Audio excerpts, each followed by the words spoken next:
Thank you guys so much for joining us tonight. It is my privilege to ask you to join me in welcoming Christopher Nolan and director Denis Villeneuve.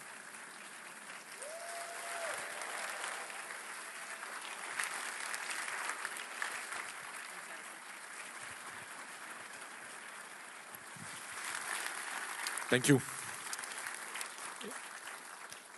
Thank you. So, what did you guys think of the movie? Come on. No, but A little more? thank you, Chris. But I just want to say I said that in the past, but thank you so much for taking the time to come in the theater to watch the movie. That means a lot to me. Absolutely. Thank you. Thank you. Absolutely. In this beautiful DGA theatre. So the last time we were here on this stage, I don't think I said it publicly, but I had the temerity quietly afterwards to say to you how much I loved the film, the first film, but that you had ended it right where it gets difficult as an adaptation.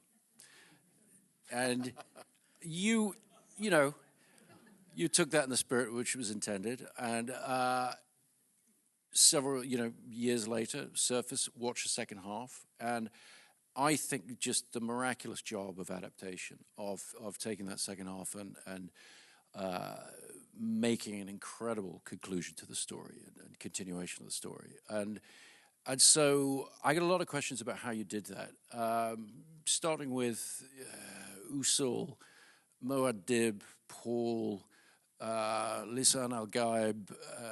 How many fucking names can you give one character? And expect us to keep up with it.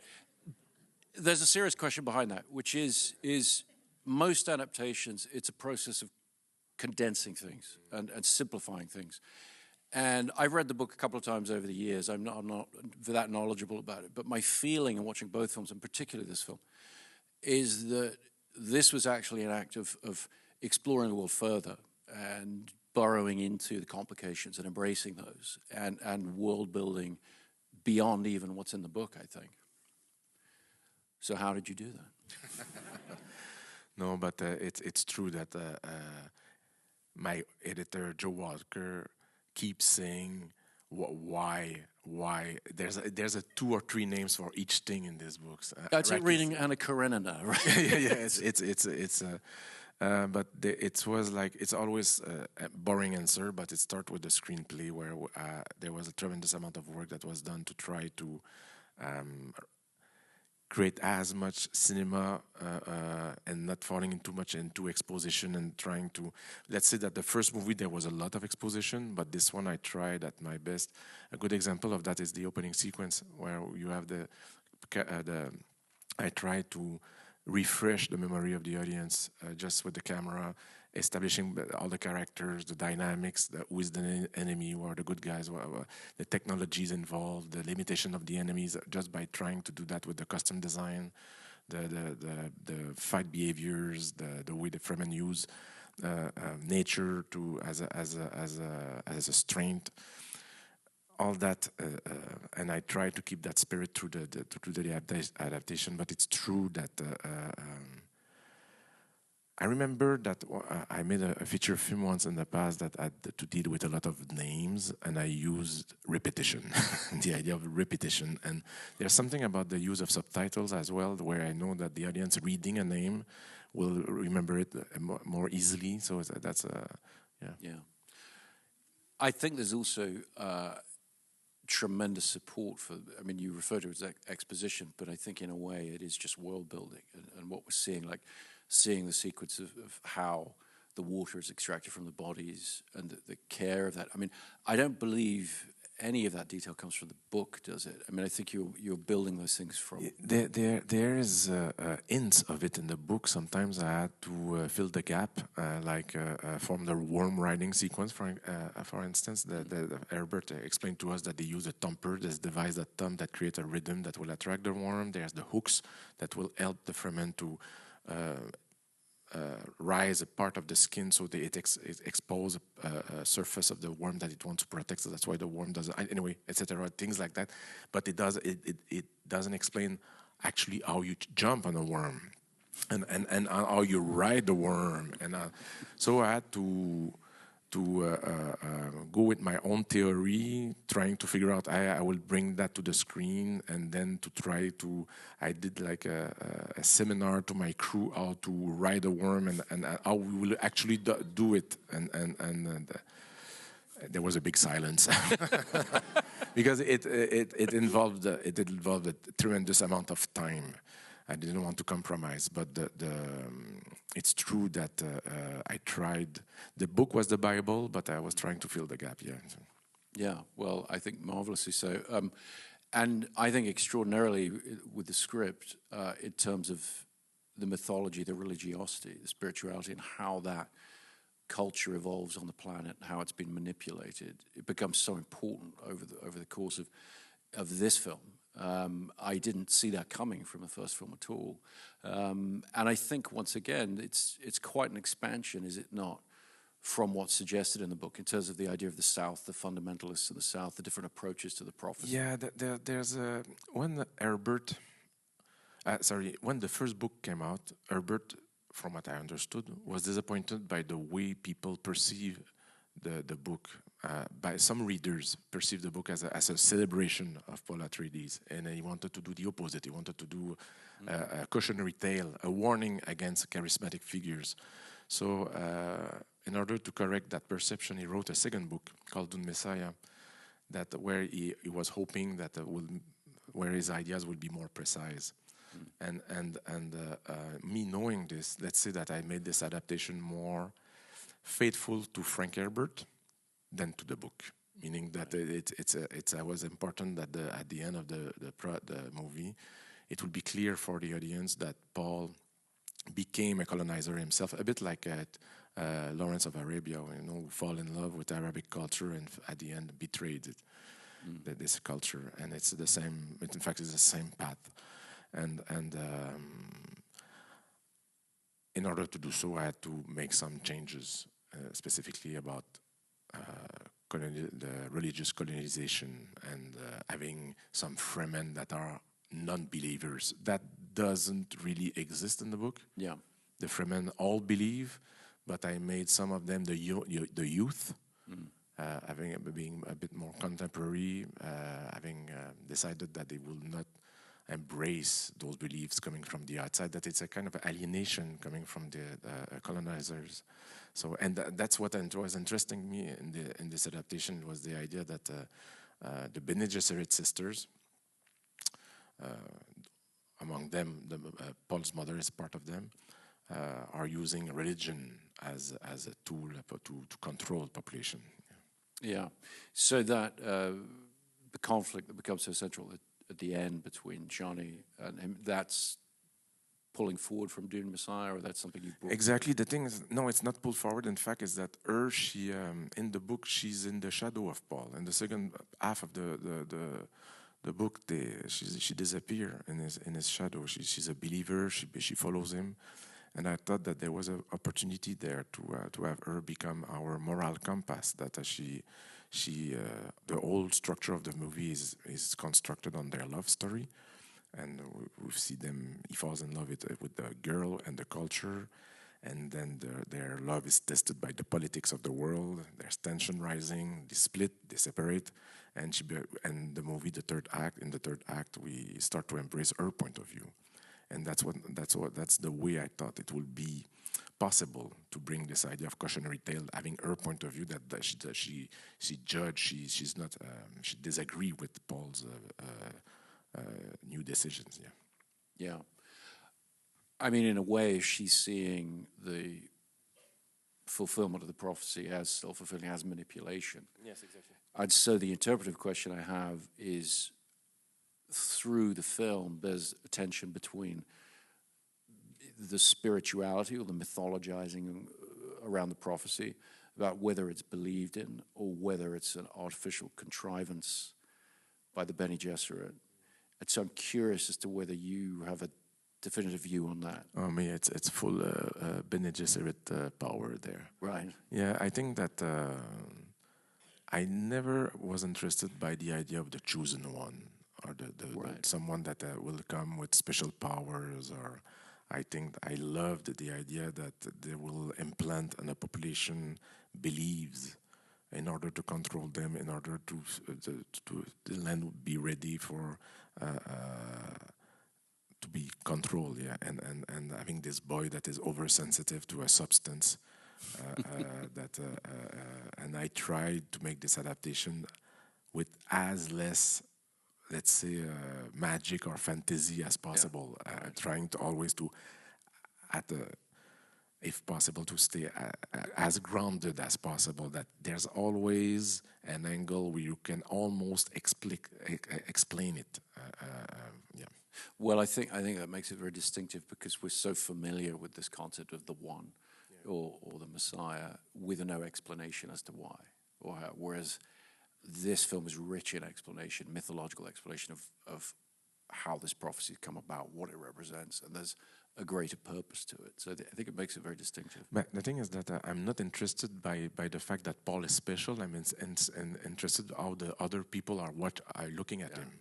Yeah. And why they are looking at him this way, and how much power it gives him, and how dangerous he becomes because of that, and which will lead to a next movie where for those who know Dune Messiah, it doesn't turn for the best. Well, I mean, that sort of brings us pretty naturally to the performances, because I think Timothée Chalamet gives an incredible performance in this film. And I don't think there's anything, even in the first film, that you see where this is going to go with the full arc of it. And I wondered, I mean, firstly, I'm assuming after you saw him in Interstellar from 10 years ago that you realized what a terrific... He's the Muad'Dib, right there. Exactly. It's all right there. But when you cast him as the young, Paul Atreides in the first one, I guess you must have known, where this was going or where it would take him. But it's quite a leap of faith, I think, to go from such a youthful character, because I wondered, I mean, obviously there's Lawrence of Arabia there, particularly, in the montage of sequences where they're disabling the spice infrastructure, things like that. But I wondered if you talked about Michael Corleone. There's something in the arc, there's something in the darkness that gets uncovered over the course of the two films. It's absolutely one of the let's say the example that I use with Timothée, the Godfather, to have this idea of a character that is against his family beliefs, and that will finally embrace through the circumstances, become what he was trying to avoid. Yeah. And that tragedy and losing his family and all the tragedy that comes with that. And it's that's probably where the discussion started with Timothée. Right. I had seen Timothée. I don't know if you remember the King from David Mitchell. Oh yeah. Where is a fantastic film where Timothée really embodied that young king with incredible bravado and power. Even if he was younger at the time, I was really impressed, and I knew that he has that inside him, that strength, and I had to pull him back during the first movie where he was trying all the time to, and I said, no, the Muad'Dib is later. I had to bring him down all the time, and that's why when in this scene when he does his speech to the crowd, that he was so happy. Finally. Well, please talk some more about that scene, because I watched it again today, and that scene, I think, is so extraordinary as a representation of somebody, exercising their power, realizing how they can. And what I think is powerful about it is you understand his reasons for doing so, even as you're uncomfortable seeing it through Shani's eyes. You're worrying, but at the same time. But what was that scene like to shoot? Where did you shoot it? How did you shoot it? Well, talk us through that a bit. It's a scene that. We were more ambitious at the time with the set, and it was even when even when you have a lot of money, you never have enough money, and that scene at the end, at first I thought that I could shoot it. I'm not answering to your question, but I think that as directors we know it's the limits, and from those limits. I came with the idea that it could be like a cave like that with shaft of light. At the beginning, it was supposed to be like more like a crater with a huge circle in the center, but it was not technically possible to do that. We had our share we tried to shoot as much as possible the movie with real sunlight, but the size of that room that Patrice had designed was so ridiculously big. It was not possible to even create that. So we came with this idea. We saw it was shot in one of in Budapest on a sound stage, massive, and the ground with a massive platform, and Greg Fraser had created those shafts of light that with the perspective in them, so we can emulate the distance. And I brought as much extra as we could, but there was, of course, a lot of crowd replication. It was shot over the course of 2 or 3 days, I think, and it's like what I love about this scene is to see that man walking in the crowd and changing the chemistry of the crowd just by his presence. And how many extras did you actually have for him to perform? I think I have the worst memory for that, Chris, but I think it will be 300 or something like that. Yeah. So he had a crowd. The crowd. And of course it's old tricks where the first ones have nice costume, and the more you go back, the worse is. But you want to have as much as possible, but it's always like that. Yeah. And how was he? How did he prepare for that? He was just raring to go to show what the character. But there was tremendous amount of preparation because he was also doing the scene in Chakopsa with this language that has been designed for the film, right. And it's a language that was extrapolated from the book. Herbert. There's a lot of words in the book of Chakopsa words from the Fremen language, but you don't necessarily have full sentences, etc., etc. So we hired. I'm getting out of your question a bit, but no, we hired a linguist, David Peterson, who created the full language with his syntax, his grammar, his logic, his poetry, and everything inside, and translated the dialogues. And the actors were watching videos of David teaching them the pronunciation. And so all my actors went to some kind of Chakopsa school, if you want so. And I had a dialect coach on set that was there to make sure that they had the right pronunciation, so everybody will speak the same, so it will sound as real as possible. But the actors knew the meaning of each word. They knew the logic of it. They knew the grammar logic of it. So they got really used to speak Chakopsa and being able to put the right intonation at the right place, etc. And so it means that when Timothy make his speeches, he's like. He's saying things that are real. He knows what he's talking about, and it resonates into his acting. It went to a point about the language where I remember doing a shot where I said I was quite pleased, and the dialect coach come and said, "Actually, Denis, it's mispronounced here, and we should redo another take." And I said, "Come on, dude, it's a fake language." but. For me, I don't know. When the actors or when the team, that people take that so seriously, how warm it is for the heart of the director. Yeah. But so I rehearsed with Timothy to answer your questions. There was a lot of rehearsal because of the language, and Timothy came and we had the rehearsal a day before everybody came, just to talk about the mise en scène in general, and then we shot. And with the climactic scene where he makes the emperor, kiss the ring and everything, were you able to shoot that after that scene? Were you able to schedule it that way? Yes. Yeah, because I would have thought that would be quite important for him. Yeah. I tried to shoot as much in chronological order as possible, but because there's of course we shot all the stage work, and then we went to the desert after. So things become a crazy puzzle. But yes, for that that particular scene was toward the end, for many reasons as well, because it was a scene that I felt was like strangely brought a lot of anxiety to me because of the amount of point of views, the amount of actors that would be involved. I don't know. I'm used to be very monomaniac, following one character, and there I had to deal with all these guys at the same time. And for other people, it's ordinary. For me, it was a scene that I was more stressed by that by any other scene. Yeah. Well, no, you were right to, because if you hadn't done it right, the film would have collapsed. It's absolutely the point of the film. So you were definitely worrying about the right thing, but it's magnificent. I mean, wonderful. Talk about the rest of the cast. I mean, so many great actors. No point in sort of listing them all. Some of the newcomers like Austin Butler coming to this.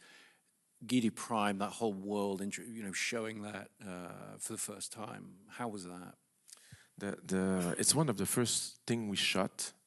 I wanted the light to be black and white, to have that kind of eerie black and white. And Greg Fraser, the cinematographer, we decided to shoot with IR, in IR. It means that you change the software of the camera, and only the infrared will come through the lens. So it's not just black and white; it's infrared. Yes, infrared. Okay. Because I wanted the light to feel alien. The whole idea was that what if I'm in a planet where the sun, instead of revealing colors, subtract colors, it kills the colors. And the idea was to try to bring a natural environment from Giedi Prime, from the Harkonnen planet, that will give us some hints on the psyche of the character. Like, the thing I love about the book is that it's in some ways the book is also a study of how ecosystem influence population, humans. From the desert, you understand all the Fremen, their habits, behavior, technology, religion, beliefs. It's the ecosystem, the influence of the. And I wanted to have some. Giedi Prime is a planet where the Harkonnens totally destroy nature, the environment. It's a industrial planet, but I wanted to have some what's left there from nature, and I thought about the light, which Greg got really excited because it gives us the opportunity to shoot in black and white, and he brought the idea of IR.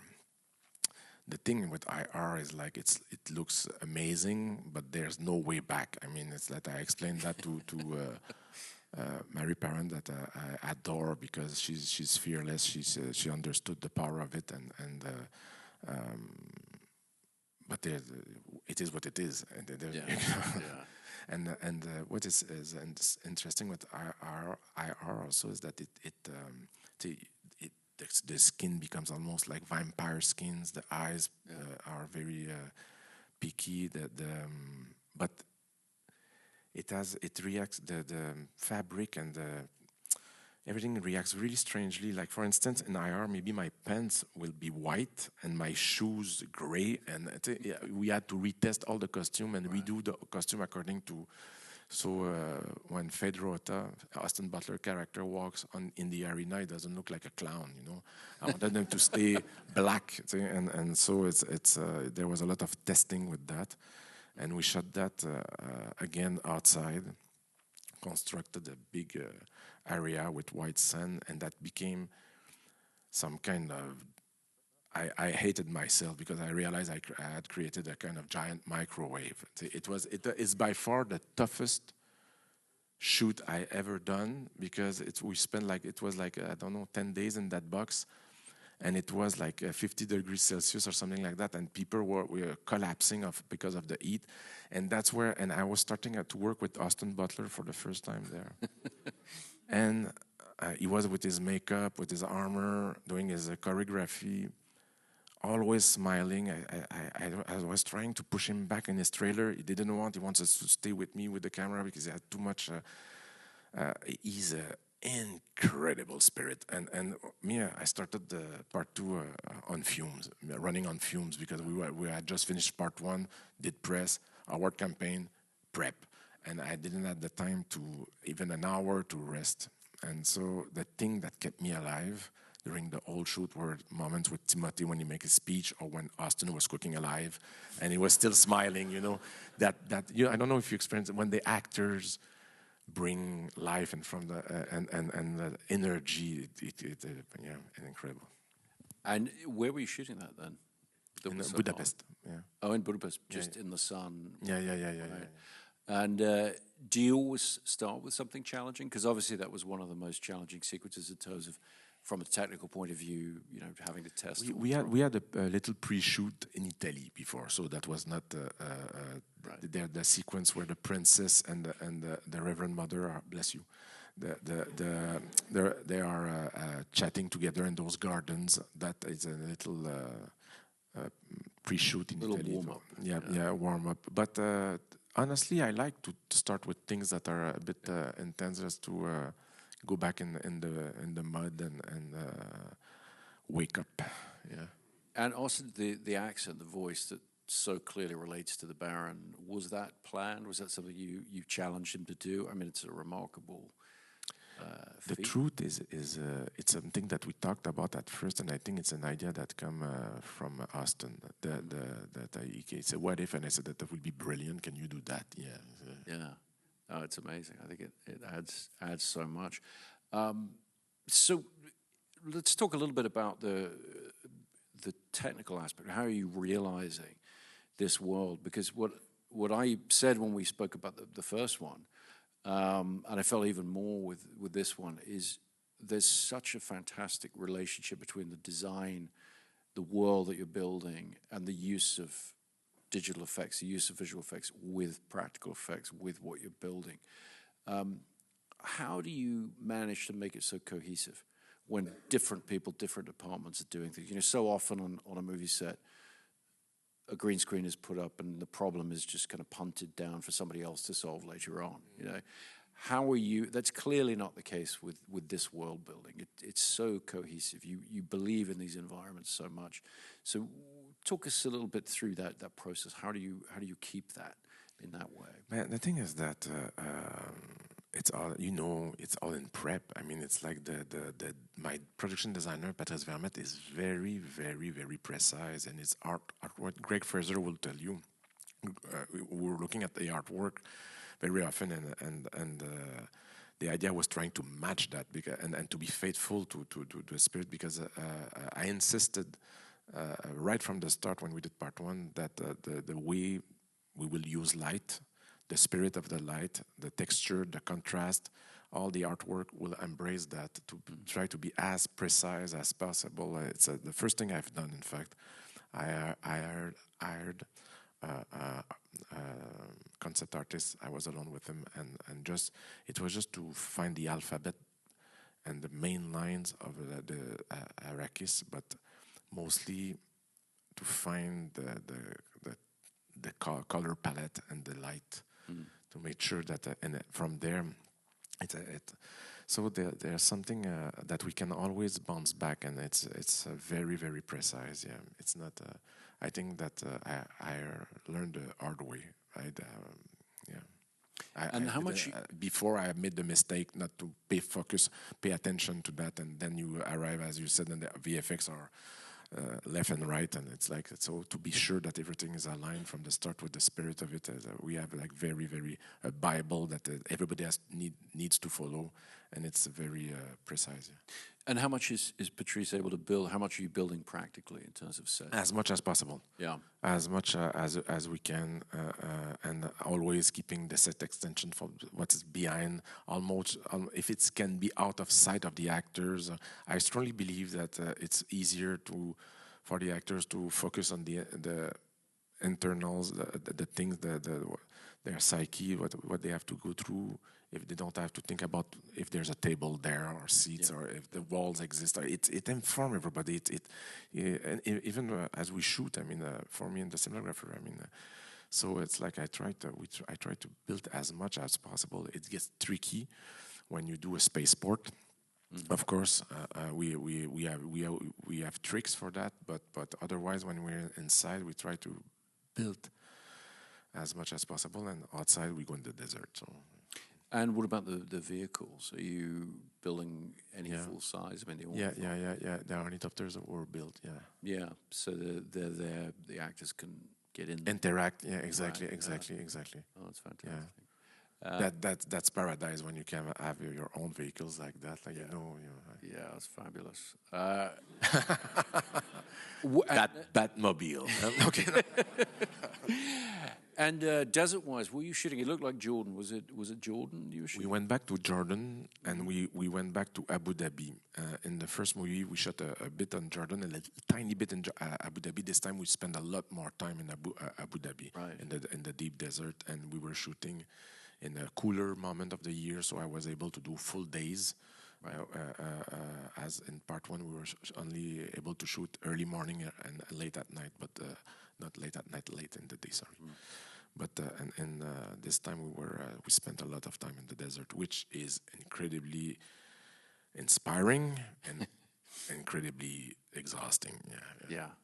Well, particularly with some of those costumes. I mean, just look at the opening sequence. Those guys with those full helmets. They are heroes. Yeah. Because just of the color of it. Imagine they had fans and things, but it needed to be stunts. Yeah, it was not easy. Yeah, well, extraordinary work, and they're doing wire work out there in the desert. You're lifting people for real, and We tried to do again. It shows, it feels that you have that sensation. It's visceral when you physical when you see something happening for real in front of the camera. I'm not explaining this to. Sorry.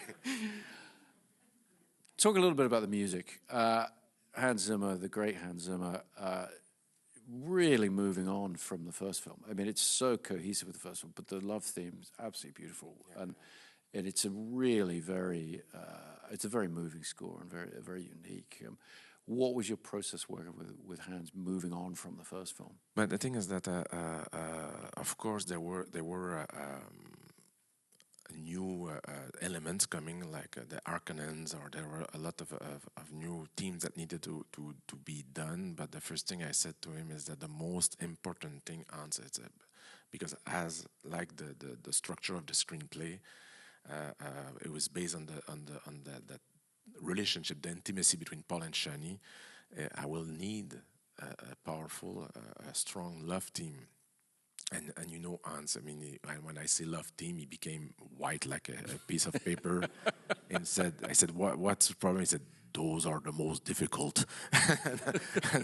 and he for months, it was like a torture. He was like thinking, but when he found it and he came, because the idea was to find a love theme that could become tragedy at the end, something that could be linked with the desert, with the love of the desert, the culture. He wanted the love theme to be about the woman and about the landscape, and it was like a long process to find that theme. But and there was again substantial amount of experiment. There were like I remember coming into a room with two French musicians that had built that kind of strange machine that was creating a very alien sound. Anyway, it's difficult to describe what they were doing. But Hans was playing that crazy instrument. There's a lot of so the work was progressive, going in as you know. Building the score slowly as I was doing post, and I don't know if I answered correctly to your question. In fact, absolutely. I when I would talk to Hans and ask him for a theme, he would go white as a sheet.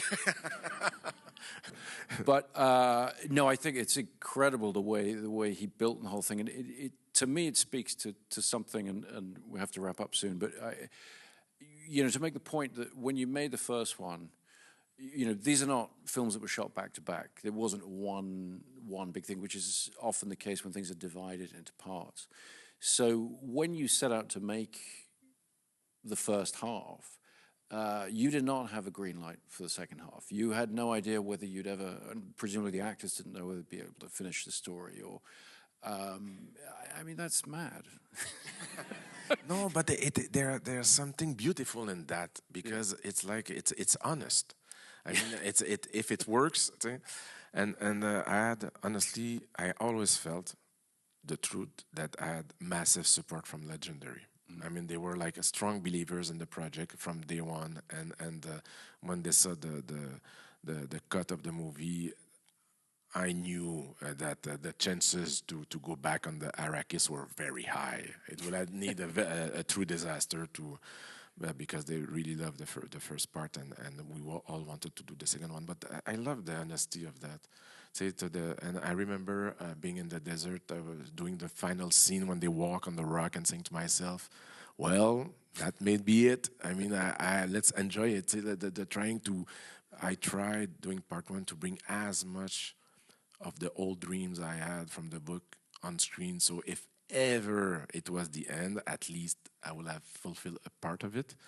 But it was definitely very rewarding to finish the book. Yeah, very. Well, I think I speak for everyone here to say we're as glad as you are that you got to finish it. And what a remarkable piece of work. And thank you so much for taking the time to talk. Thank you to you, Chris. Thank you. Thank you. Thank you.